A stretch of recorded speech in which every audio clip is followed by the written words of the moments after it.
Some shit is going down with this fucking menu. Holy fuck. They have been having some graphical problems.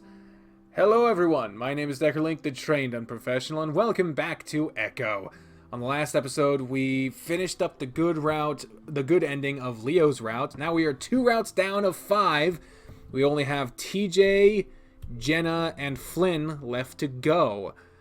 On this one, I believe we have a Jenna update to do, but Magic Guy in the chat is telling me right now that there is new stuff for Flynn, which his fucking stuff didn't get erased. So let's see if anything did get added for Flynn. Because I thought when I read the patch note, the update notes, I thought it said that there was some more stuff for Flynn. But, hey, there is. Nice. So I guess we're doing Flynn stuff. So now we shall see what is the beginning of Flynn's Friday. The last day before shit goes fucking crazy. Let's just enjoy the calm before the storm. Here we go. I don't even know how much has been done for this one, but that's what the fuck we're about to find out. So let's do this. I bring the tripod back over my shoulder, wincing some more as the metal pushes against my collarbone. I came all the way out here to the old post office, but my camera battery won't stay in. I can't even turn the thing on without physically pushing and holding the battery in place. Dude, I fucking been there. Holy shit. Carl must have fucked the thing up more than I originally thought. When I get back to the motel, I'll have to see if I can fix it. Otherwise, I'll have to probably download some pictures off the county website and just narrate over them. I should have scanned those pictures I found while at City Hall, because going back there now doesn't seem like a great idea. I close my eyes, letting my legs lead the way as I step through the tall grass and back onto the dirt road. It's hot today. Every game they complained about it being hot. Way hotter than it usually is in late spring. Everything is kind of hazy, too. Like there's wildfire air blowing downwind through Echo. Those usually drive my allergies nuts, but so far I'm not feeling all too stuffed up or itchy. As screwed up as it sounds, I always kind of liked when there was a big fire in state. I mean, sure, it sucks sneezing all the time and having my nose feel scratchy, but I love the burning smell. It reminds me of barbecues. Doesn't smell like that now, though that does remind me. I pull out my phone. It's 10:03 a.m. Jenna texted earlier. She told me that Leo had planned this grill thing for all of us today at the hill's edge behind my old house. When we were kids, sometimes my dad would let us roll our little charcoal grill up there and try cooking ourselves. My dad always said it was to keep a wide buffer between us and the house so we didn't accidentally burn the place down. After Flynn set a bush on fire in our backyard during Labor Day, I kind of understood the sentiment. I exhale, shoving my phone back in my pocket. Interesting, Leo decided to schedule it while Flynn is still working. I bring my thumb and forefinger above my muzzle and press at the space between my eyes. I sniff, smelling the faint scent of musty ash that seems to cling to my fur even after the shower I took this morning. Just like that, my blood seems to cool. I get that weird stuttering feeling you have in your heart when you remember something that you don't want to. Last night doesn't seem real. I can't believe shit like that exists just past where I grew up. How long has that place existed? It doesn't even have a name. I searched the address some more when I got home, but I didn't find anything online. I mean, I've been to gay bars before up in Peyton, usually because some girl I'm friends with drags me there, but nothing quite like that. At least Daxton seemed to not hate it completely by the time we left. Turns out the middle-aged horse guy was an old dastry, the term for people who really like a dastra. Daxton and him hit it off pretty well while I was away. Carl, meanwhile, was already passed out in my car by the time we got back. It was an awkward car ride home. Yeah, fucking bet. A strange sense of sad nostalgia takes hold of me as I approach the faded white old brick structure that was my home. The white picket fence that surrounded the exterior is all but gone now. The few remaining posts are scattered all over the yard, some half buried in the loose, barren topsoil. I remember Dad always made me paint it every summer, and I'd pitch a huge fit because I hated it. Working at 110 degree temperatures with scratchy bramble getting stuck in my pads, not to mention the dirt of this paintbrush. Dirt on the paintbrush. Dad was never happy at how it turned out anyway. He'd yell at me for laziness and doing a poor job. He claimed I had no aptitude for work, first placing the blame on me, playing too many video games, and then Leo. People are supposed to have a sense of satisfaction in their work, but every moment away from an escapist diversion seemed to make me miserable. I'd coop myself up in my room with a big-ass plug-in fan, watching TV, daydreaming about fictional guys, and eating just an absurd amount of cereal. I sigh as I walk over to an old pad where my mom's garden used to be. According to City Hall, this place is abandoned and condemned now. I step up to the window of my old bedroom, squinting through the dusty glass and spying the familiar turquoise shag carpet inside. Wow. That is fucked up because my first home had kind of a turquoise semi-shag carpet on the floor. It had never been cleaned, so it was just flattened down flat, basically. But it used to be fluffy. Oh, that's fucking weird. I don't like that shit. All the furniture is gone, and spiderwebs hang from every corner. There's some graffiti on the wall as well, a gang sign, or something that looks like a crooked red number 8. Seeing it, I'm left with a feeling of unease, like the sanctity of what was once mine has been taken away. I don't exactly pine for the days of being stuck in there, but this overwhelming pang of awareness that those times have passed and are never coming... But there's this overwhelming pang of awareness that those times have passed and never coming back. The worries I had growing up are gone and are replaced with these visceral, very adult concerns about money, jobs, debt, and I'll never have a group of friends like I did back then. A sharp whistle breaks my train of thought. I spin around to see a silhouette of 2 figures up the hill overlooking the house. Leo and Jenna. After a moment, TJ walks up next to them and waves. "Hi, Chase!" I lift my paw up, offering a limp wave in return. Next thing I know, TJ's making his way down the slope, Leo right behind him. Jenna follows shortly after. "Chase, it's good to see you again!" The lynx looks tired, all things considered, the tips of his fur tinged with the orangish dirt of the area. Still, he's beaming at me regardless. "It's good to see you too, actually." TJ cocks his head. "Actually?" I blink. "Yeah, what do you mean by that, otter?" Leo has a stern voice, his eyes hard upon me. "I mean, you know what I mean." A smirk appears at the edge of the wolf's muzzle as he steps up close to me, slugging my shoulder with enough force to sting a bit. "Well, astonishingly, it's good to see you swell." I wince a bit from the blow. Leo reaches over and ruffles my head fur. "Sorry." He grins a little awkwardly. He seems cheery overall. It's hard to believe he's the same Leo that just yesterday I was hiding in a bathroom cupboard from. I try not to look too tense. "Next time, hit him harder." Woo! Jenna gives me an edged look, though there's warmth to her eyes. "Jenna." She looks me over, then glances towards the road. "I'm surprised you didn't drive." "We found a picnic table in one of the yards of the abandoned houses. We set it up over there." He points to the base of the hill slope, where sure enough an old wooden picnic table sits. "And TJ was okay with this?" Lynx frowns, digging his toes into the dirt. "Well, as long as we put it back when we're done." "You're becoming quite the rebel, TJ." I manage to smile at him. He looks slightly aghast, though Leo chuckles. "We should put the hot dogs on the grill now. The bacon won't take as long." Ooh, hot dogs and bacon at a grill? Jenna turns, making her way over to the table. Beside it is a green portable propane grill, like the sort you'd see used for camping trips. On top of the grill are a couple of Ziploc bags. "We're gonna grill up these fancy pepper jack hot dogs we got in Peyton and some applewood smoked bacon." "That sounds good." "We even got some tofu dogs for Carl. Just like old times, yeah?" I hope we've gotten better at cooking since then, but, where's Carl? Leo shrugs, TJ chiming in. "Maybe he slept in? It's kind of early.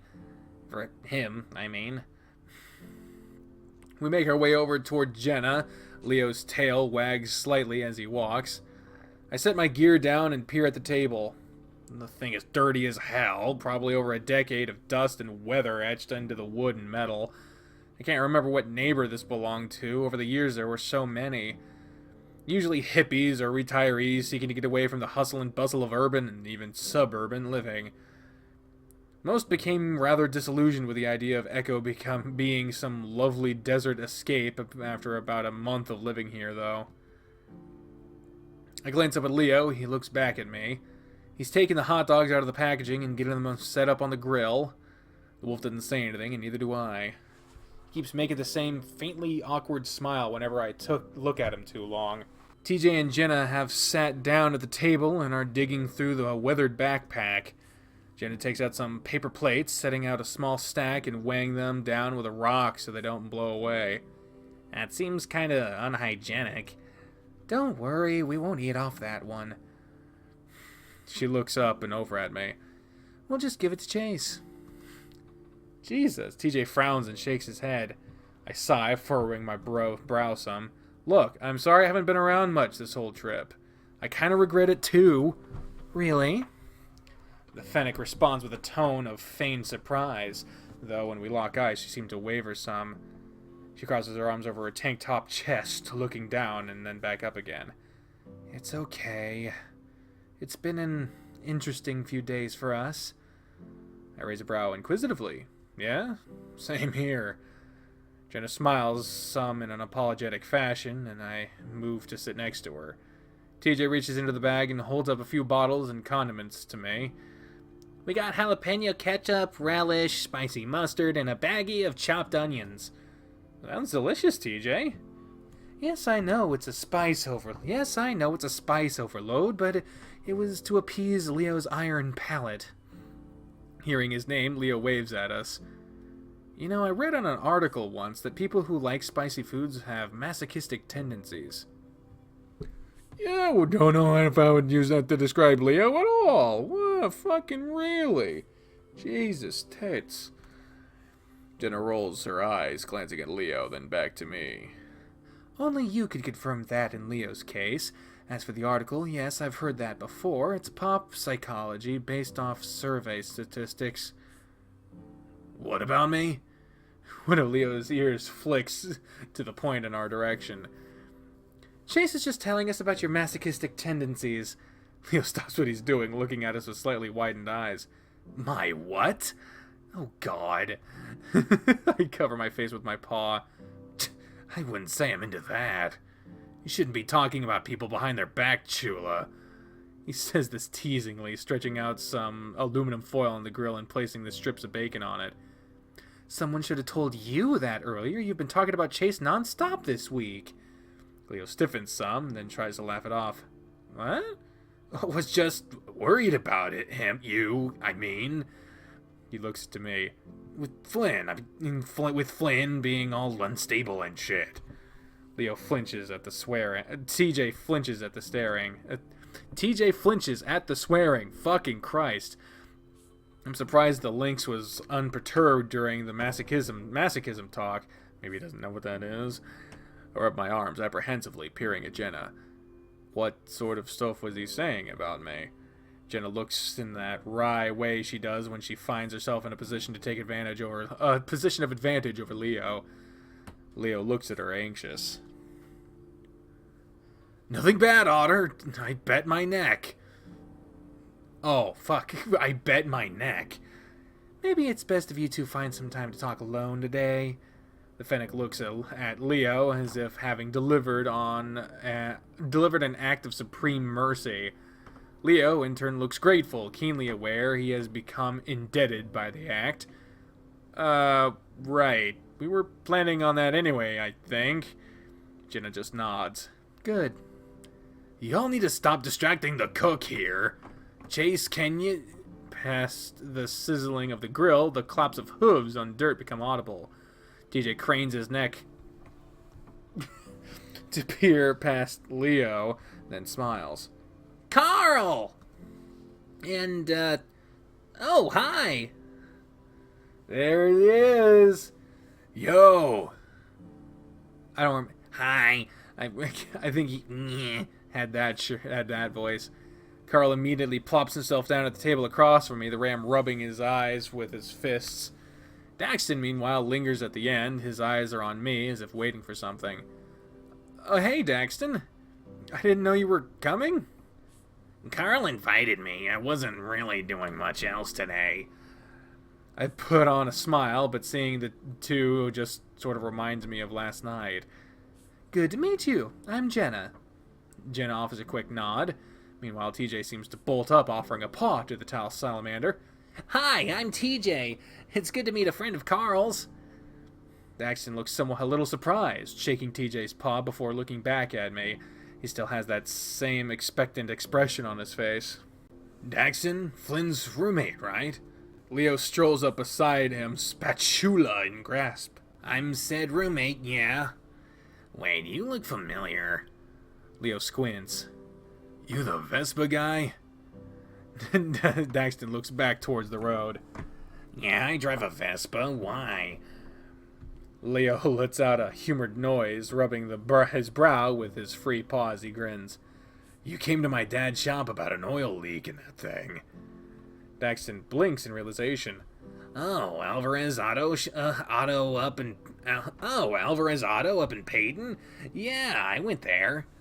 That thing was a damn nightmare. At first I thought you were just using the wrong type of oil, since that's the most common reason.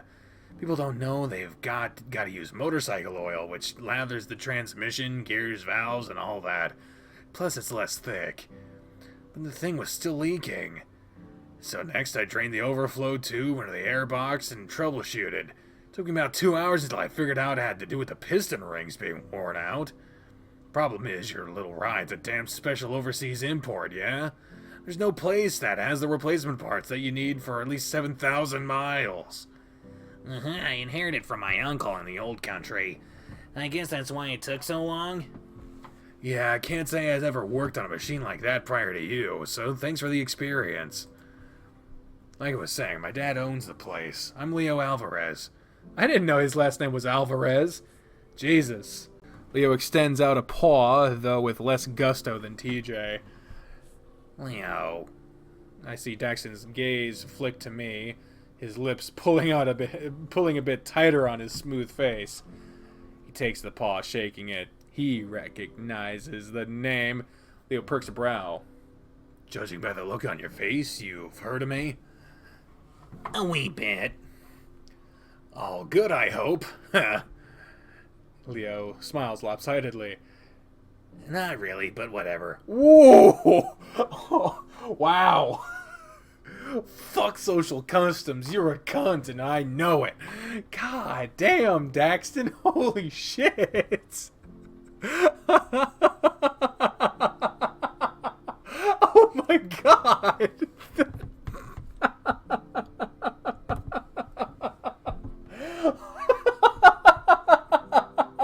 What's his reaction?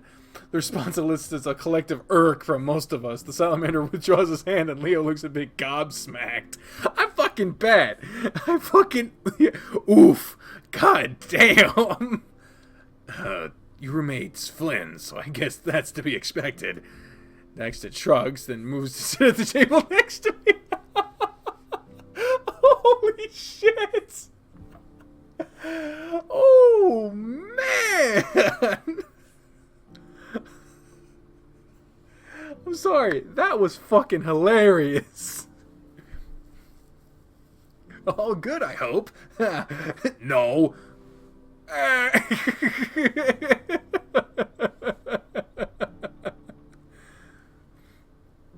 James, if you got a minute, can we talk later? Sure. Salamander looks grateful but doesn't elaborate further. Leo, meanwhile, stands there rotating a spatula in his paws with his eyes in the dirt. Aw, after a moment he turns while heading back to the grill with an expression on his face that I can't quite make out. Oh, he's sad. I don't know if he's sad. He might be pissed. Knowing him. Jenna props her chin up with her paw, smiling faintly at Daxton. Wow. What? Nothing, just musing out loud. Where are you from, Daxton? The salamander rests his hands on the table, rubbing his thumbs together. I've been living here in Echo for a year or two. Before that, I was in Colville, where I grew up. Ugh. Jenna stopped smiling. Colville? Really? What? What's wrong with Colville? Everything, dude. Colville isn't the place with the lampposts that have little cowboy hats on top of them. Or isn't that the place? Oh yeah, they have the cobblestone streets there. I went there for a field trip once. That place is too rich, even for me. They put up all those creepy smiling native mannequins on the sidewalks as decorations, like it isn't grossly offensive, noting its history. Oh yeah, they shot that one big Western film there. That one with Jack Gyllenhaal searching for some family's daughter that got abducted by the Masada. Isn't that True Grit? No, that's not True Grit. What the fuck is... Fuck it. I don't know movies. Don't even fucking pretend. Half my face is gone now. Oh, I'm back. The town sort of rode off the fame of that movie for the past 40 years from what it looks like. Daxton looks at all of us, crossing his arms tightly over his chest. It hasn't been doing as well as it used to. Westerns aren't exactly as big as they used to be. It's kind of a shame, that. It's not really surprising, noting how tasteless most of them were. Carl shifts in his seat a bit awkwardly. TJ speaks up. Speaking of Old West stuff, how goes the project, Chase? Leo said you couldn't hang out with us because you were working on it. Jenna reaches into the backpack and pulls out a notebook, laying it out in front of her. We were bored at the motel, so we did some research ourselves. If you want to discuss your findings, that is. I feel a little put on the spot, mainly since most of what I've done in the past has been shooting B-roll. Apparently, my house used to be a castle. A castle? Yeah, I looked up Carl's house at City Hall. The records show this big medieval-looking place. There was some sort of collapse in 1915. Look, living in a castle would be pretty cool. Not that I need more space, but you get what I mean. House Hendricks, the Lords of Echo. I'd watch that show. Would probably have too much sex and violence for you, man. I truly doubt there'd be much of the former with you on it. Oh, shit! Carl lets out a little snicker before drifting his gaze to the sizzling grill nearby. Everyone who gets burned goes to this fucking grill. You say so. TJ seems to flinch at the lewd talk, and Jenna quickly shifts her tone. Continue, Chase. Well, that's the thing. Carl's ancestors founded the town, but I think Flynn's family are the ones who mainly controlled it during the 20th century. There's tons of more names in the records for leadership positions. We were too busy making ice cream, I guess. Speaking of, I'm starving. How much longer, man? Calls out to Leo, the wolf looking over his shoulder. Unless you want your hot dogs medium rare, just a little longer, yeah? Jenna waves off the boys' banter, speaking to me again. That's strange, noting Flynn's species. Reptilians weren't readily trusted by majority society in this country until relatively recently. I shrug. I'm not sure whether it's relevant to what I'm trying to cover. I mean, I haven't been able to find anything about the initial 1877 hysteria incident. It's like all those files are just gone. I pause, chewing my lower lip as I remember something. There were some legal documents I found, concerning the mine. I don't know, but go on. There was a mention of some sort of messed up murder happening in the mine in 1915 that somehow resulted in a riot. No mention was made of the 1877 hysteria event, though. Jenna pulls her notes up, her eyes bouncing left and right as she speed reads. That's interesting. You mentioned that year earlier, 1915. The census records show that there was a large drop of population between 1910 and 1920. I couldn't find any economic justification for it, since the mine continued to operate and the railroad line just still serviced Echo. Daxton held up his hand. So, sorry, I'm trying to catch up to what you guys are trying to figure out here. Are you saying that these mine murders caused Echo to lose all its people? The correlations do not imply causation, but this is for a journalism piece, not an academic paper. Being interesting is more important than being thorough, at least these days. Your piece should be called Top 10 Reasons Echo Depopulated from Evil Mine Murder. You won't believe reason number 2. Like, throw some boobs up on the thumbnail image and post it on the Pueblo website. I frown. I'm used to hearing how the internet age has made modern journalism sort of a joke now, but it still stings.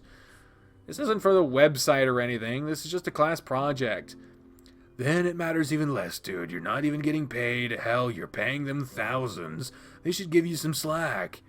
I need to build up my portfolio, because right now all of it is fluff piece. Is a fluff piece about Pueblo's GSA's Pride concert. You still got a few more days, Chase. It isn't like you can't do your project and hang out with us at the same time. Daxton looks a tad hang dog. What the fuck does that mean? Speaking up from beside me. I hope I'm not imposing on y'all's reunion time. I don't know what the fuck happened to his voice there. I'll see what I can do, and you're fine, Daxton.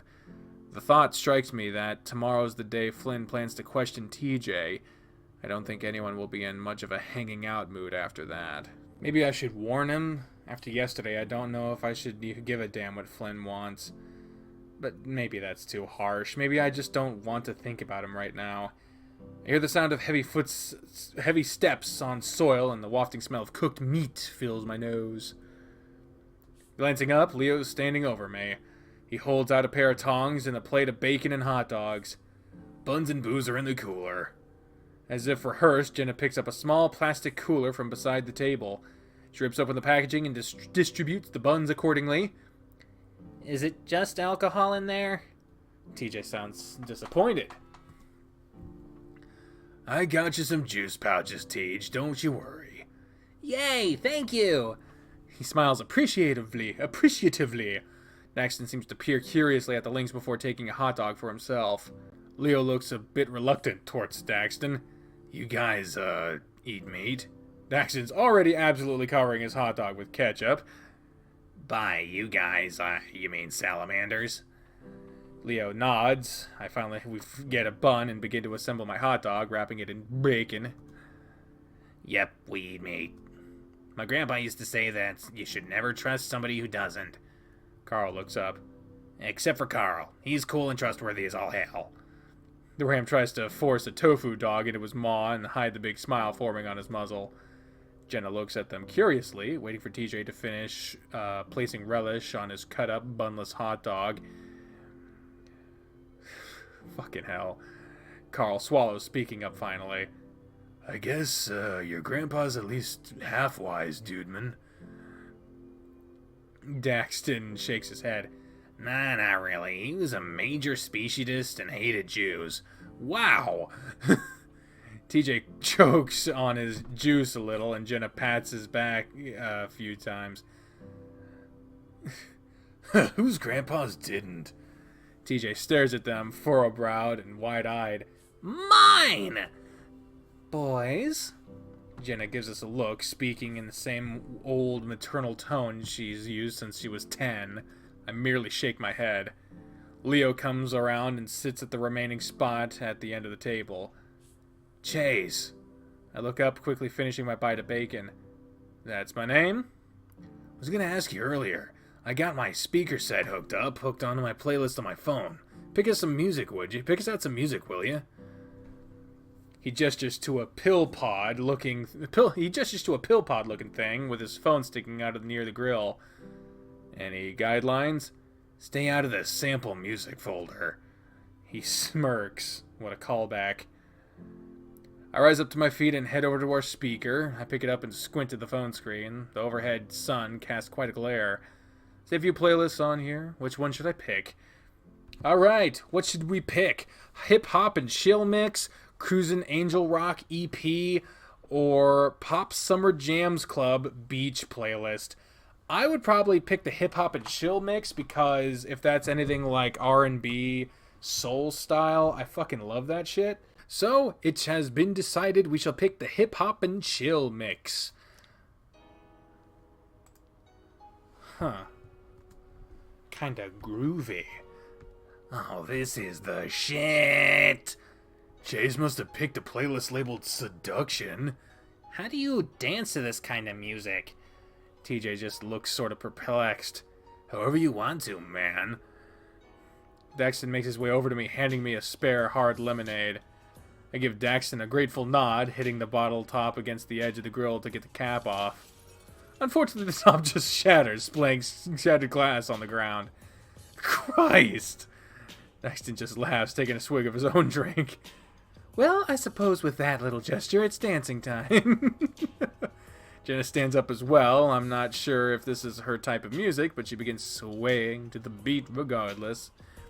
Aren't you supposed to do that for a new boat? I'm still eating my hot dogs. Next thing I know, Leo's up as well, popping his shoulders up and rolling his arms. Leo used to be great at dancing, but that was when he was 4 inches shorter and 40 pounds thinner. Wow, going after a dude's weight? Why would you fucking do that as a mound of fucking mashed potatoes with glasses is currently narrating this fucking game? He's kind of giving me a dad at a cookout vibes, which in turn is starting to give me a mild midlife crisis by proxy. Despite his questioning of the music choice, TJ soon joins them and balances things out. The Link's doing some basic shuffles. I look down at my feet. Fuck it. I'm an otter, right? Natural entertainer. Okay, we can dance with Leo, dance with TJ and Jenna, dance with Carl, or dance with Daxton. Now, bear in mind, this is the Flynn route, so, yeah. We're also got off the Leo route, so we're also having trouble with Leo in this route. He's being a bit of a dick. I don't want to dance with Leo. Well, Daxton is in the lead, and yep, we'll go with Daxton. Another vote for Daxton came in, so we'll dance with Daxton. I'm not sure if it's exactly safe to drink out of a bottle with a broken top, but I might as well try. No, that's a terrible fucking idea. The cuts in my throat will make up for the alcohol work. Will make the alcohol work quicker, right? Jesus Christ. Daxton still isn't dancing. He's sort of just standing around and shifting his weight from foot to foot. Out of all the people here, I know him the least. Maybe in the circumstance, that's for the best. Plus, to hell with it. I'll admit it. He's cute in a kind of slimy, geeky way. Maybe I just have a thing for reptiles and amphibians. Jesus, Chase, don't get ahead of yourself. I try to unkink my tail, and myself, and approach the tall salamander by the grill. He looks at me with a half smile. Hey. Hi. Wanna dance? Daxton quickly looks off to the side, then back to me. He leans forward, speaking so only I can hear. Aren't you worried about the evil ex? Aren't you worried about the evil ex? I mean, the not evil, not technically your ex. I try not to look defensive. Dancing with somebody is not always some sort of romantic action. Oh, sorry. He smiles sheepishly. Like I said in the car yesterday, I'm new to parties. This is kinda cool. This is nothing, just gathering up a few friends. You should see real parties, like the ones up in Pueblo. Or the ones back in the smoke room. Gah. He lets out a sharp, amused breath before taking a drink, seemingly in reaction to my wide-eyed expression. Mike was telling me about what it was like back there. I took 2 separate showers when I got home after that. I rub the back of my neck, then manage a slightly wry smile. Hot or cold? Funny. He exhales from his slitted nostrils. Remember, I'd like to talk to you later. But for now, I don't mind dancing with you, Chase. As we begin to gyrate our arms and legs in a manner that can be loosely interpreted as dancing, I can practically feel Leo's red eyes on my back. Carl makes a joke in between bites of tofu dogs, but I'm not really listening. Feels like just an hour passes. Just an hour? To be continued. To be continued. Alright, so what I'm going to do is I'm going to check to see if Jenna got an update. Someone said Jenna got an update. I also think I saw on the update that Jenna got an update. But we're going to check on that. If there is one, then we'll be doing it in the next episode. If there isn't one, then we won't be doing that in the next episode. There won't be a next episode until the next update comes out. So, whatever happens, happens. But until then, ladies and gentlemen, I have been the trained up professional speaking for the voices in my head when I say, fare thee well. Bye, everyone!